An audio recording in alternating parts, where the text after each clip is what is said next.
welcome to the second game of the evening. Up this time is Have a Blast. Have a Blast is a high-energy, kinetic multiplayer party game. Battle through the most ridiculously hazardous corners of the galaxy and use your surroundings to take you to your advantage. Outmaneuver your frenemies and shatter them into colorful bits. Okay. Yeah. So we were given the Nintendo Switch version of this game, and thus it falls over to the Galax.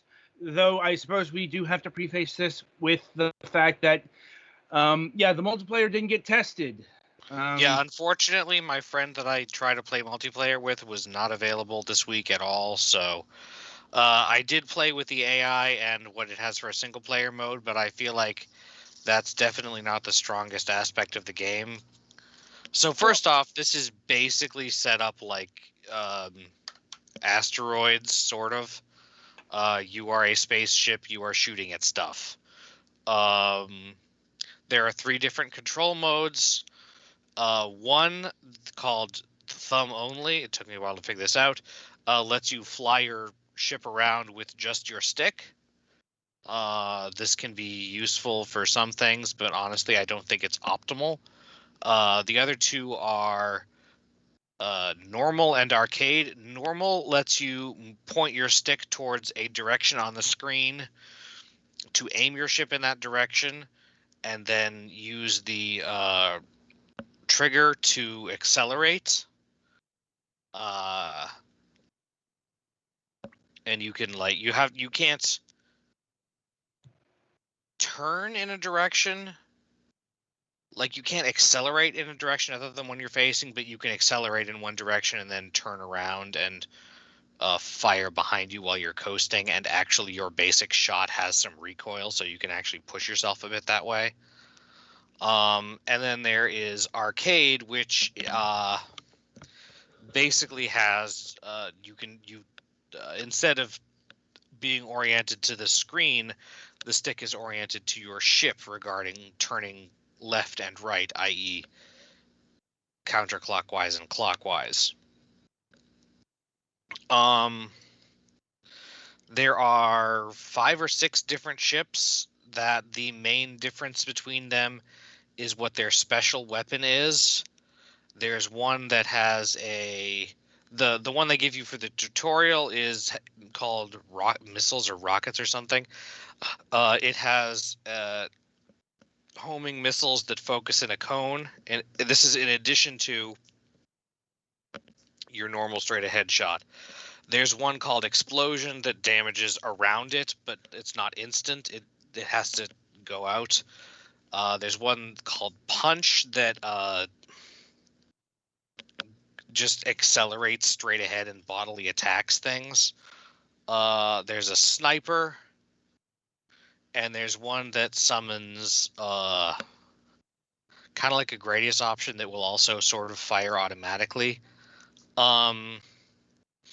You actually have only 1 ammo normally for your special weapon and limited ammo for your main gun too. There are triangular things that you have to grab to refill your ammo, which is good because it means you have to you can't just fire randomly. You have to actually sort of pay attention to what you're shooting at. Even with your, because things can only take 1 or 2 shots from even your main gun, and there are like a dozen or so maps. 1, 2, 3, 4, 5, 6, 7, 8, 9, 10, 11, 12, 13, 14, 15, 16 maps. Each of which has different hazards in it, which you have to avoid, and they can also have an effect on your lines of fire against opponents. You can have 1 to 4 parties in a battle, and you can also be on teams in the versus mode, so that you can have like you and an AI versus 2 other AIs, or you and an AI versus a friend and an AI. I think you can even do you and 3 friends versus an AI. That's in the normal versus mode. There is also a mothership mode, which is featured in the tutorial, in which it's sort of tower defense-ish, not tower defense-ish, base defense-ish. Each color has a mothership. I think that one is limited to 2 teams. Each color has a mothership, and I don't believe there are ammo drops in that mode. You have to, in order to reload, fly back into your mothership and fly out, and also your opponent is trying to shoot down your mothership, and you're trying to shoot down theirs. You don't win until you kill the mothership and their ships, I think. It was a couple of days ago I tried that mode out. Actually, yeah, straight versus is all regular things. There's also a separate teams mode that lets you do the thing. Also in versus and teams, and I think also mothership mode, you can select multiple stages at once for the game to cycle through as you play, or you can have it just go and also in whatever order, or you can just have it choose one stage, and then all of your matches will be on that stage, which can be interesting for a bit of variety.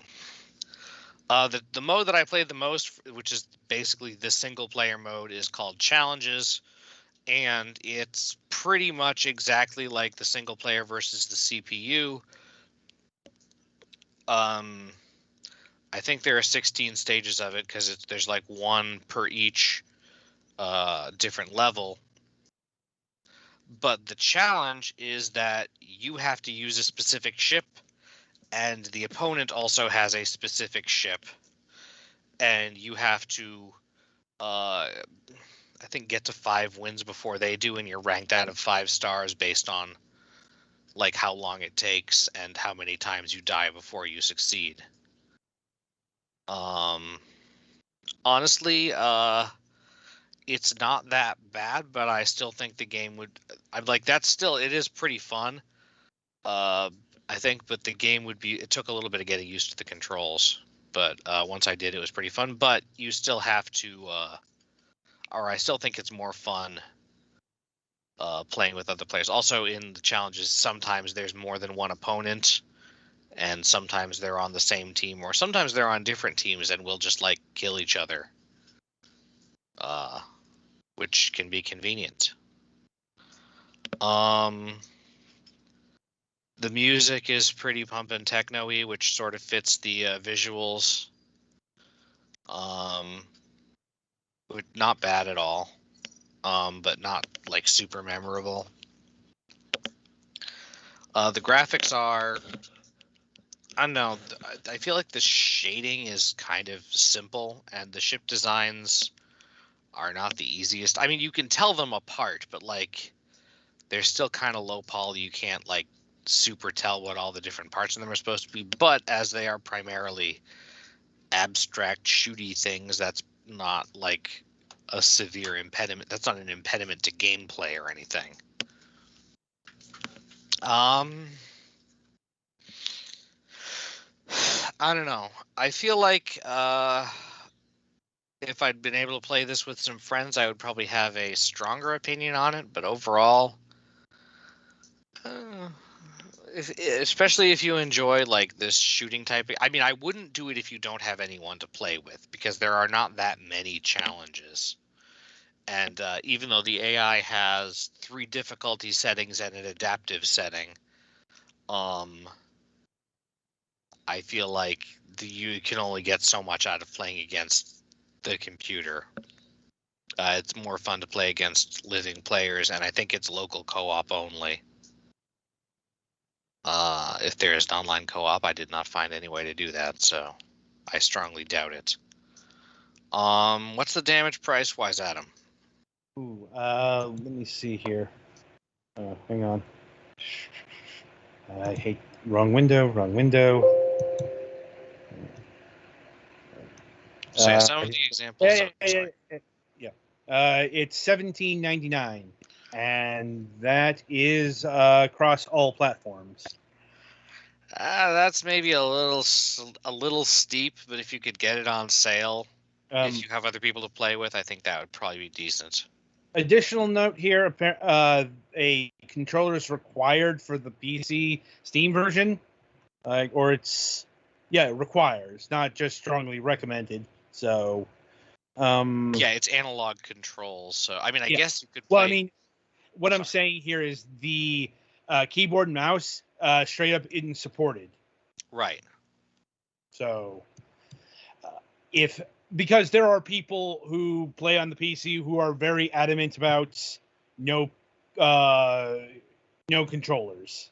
Fair enough.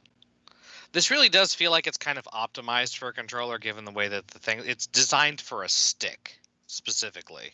Right. Having a mouse would probably give you a little more precision in aiming than the game intends you to have. So yeah, some of the examples. Some of the one of the stages has reflective meteors. One of the stages has a bunch of movable meteors lined up in the middle. There are several different stages called reactor that all have different degrees of machinery in them that will kill you if you do it wrong. So yeah, there's one where like giant snakes come up from the water below you and you have to avoid them. Uh-huh. None of the hazards are untelegraphed, which is nice. Yeah, I guess it's a pretty simple game. That's about all I had to say. I would probably have, like I said, a stronger opinion if I'd gotten to actually try out the multiplayer, because that's clearly the main thing here. But yeah, overall, soft recommend if it's on sale and you like twin stick-ish, but not actually twin stick shooters. Right. Okay. So is that everything? I think so. All right. So that'll about do it for Have a Blast here. Be sure to tune in after the break, as Petty Fan will be reviewing Apple Slash.